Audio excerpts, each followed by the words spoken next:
Hi, I'm INTP Ramble, and I'm going to talk about what it's like being an INTP with an ISFJ parent. So, for the function stacks, I'm sure you already know what the INTP one is, but I'll go through it anyway.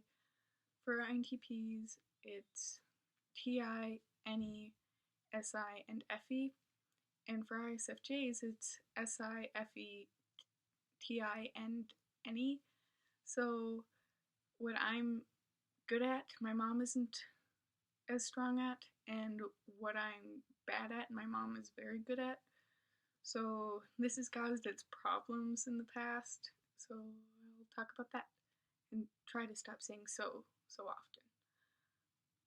So when I was younger, I always felt that she was overly controlling because she was just very cautious all the time. Her SI wanted to stick to what was familiar and safe to her, and my extroverted intuition, Annie, wanted to go off and like experience new things and just explore the possibilities. So I'll give a few examples of this now. We went to visit my cousins in northern Minnesota, which is more rural than the area of Minnesota that I live in, which is mostly suburbs. All I wanted to do was run around in the woods that surrounded the house. I wanted to just explore this new territory. Annie wanted to be exposed to this new experience. My mom didn't like the idea of letting me go, however. She wanted, like, she would be very reluctant to letting me go outside in the woods. She would spend a lot of time explaining to me a bunch of tiny, self explanatory ways in which I should be careful, like, don't get lost, which to me was so silly because I'm not going to try to get lost. I mean, that didn't make sense that she would tell me that.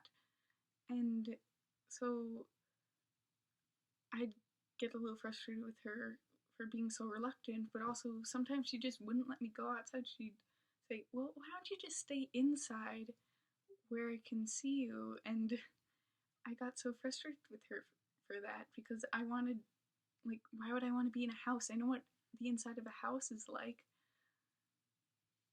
I wanted to just try this new thing, and she wouldn't let me. So I'm reading off of something because I said and so too many times in my previous recordings. I'm trying to fix that now. Another example is when she wouldn't let me ride my bike around the block unless I was with either her or my dad. Or when she wouldn't let me walk home from school when I was in elementary school. And this was frustrating because I wanted the freedom to ride my bike even when my parents were busy with something else at home. And I wanted to at least have the experience of walking home at least once. And, like, I don't know, she was very restrictive. It felt that when she wouldn't let me do that, and I could see how it made sense to be a little bit worried, but like everything is a little bit dangerous when you think about it. So, and I didn't think the danger of walking home from school with a bunch of, like, a large group of other kids that were walking on the same path to get home in the same neighborhood was, like, too dangerous to not let me experience it, you know. I'm pretty sure I drove her a little bit mad though because I always probably wanted to do something that she hadn't planned for or wasn't expecting.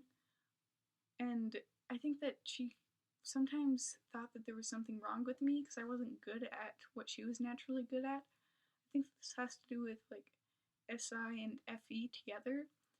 SI building memories of how people typically would act, and, like, especially when it comes to, like, how they feel, like how people would typically feel about something, and which might cause her to think that it's weird in a bad way for people to act in a way that's unexpected to her.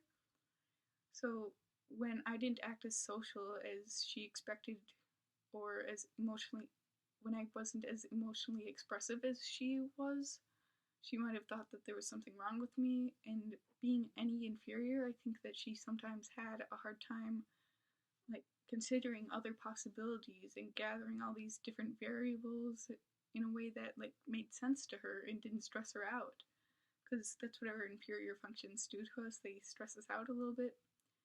And so yeah, those were problems that I can observe in the past, and I'll talk about the problems that I can observe now in part 2, because I don't want this video to get too long. It's my first one. So yeah, I'll see you in part 2 maybe.